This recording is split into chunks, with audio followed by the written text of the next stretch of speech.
When the glory comes, it will be ours. It will be ours.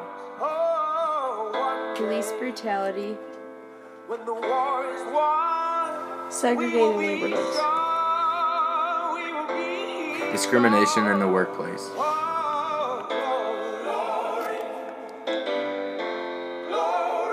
There was a lot of police brutality in the past. It was mainly just brutality with all people against African Americans.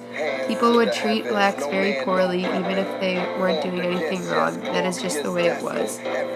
Police brutality has been happening a lot longer than people think. This was and still is a very systematic problem in just about every community throughout the United States. Police brutality continues to get worse and worse as years go on. You would think that after all these years, police brutality would be over with, but it just continues to get worse.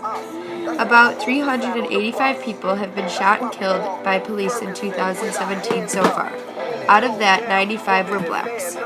According to Vice News, a new study has found that black people are more likely to endure police brutality, like being roughly patted down, grabbed, handcuffed, struck with a baton, or pressed up against a wall, than whites are. It will be ours. It will be ours.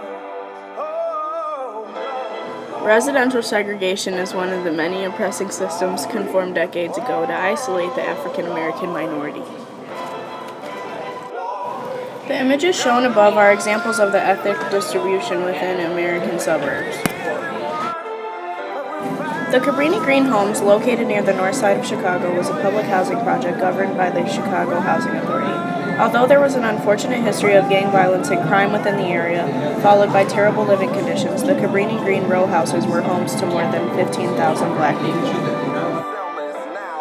The images shown above are examples of the ethnic distribution within American suburbs. Segregated neighborhoods are still a major issue in America today.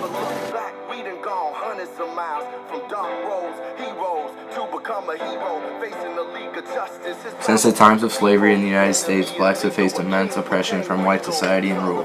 One of the most prevalent times being throughout the Civil Rights Movement and Jim Crow laws in the 1960s, when blacks began to fight for rights and equality, bringing with it a ton of violence and protest. Some 9,400 fake applications were sent into companies across the world, half of them white, half of them black. In a study done by 4 professors, they found that African Americans were 16% less likely to get called in for an interview. Racial inequality is such a huge issue in America today, and we need to realize this and make a change.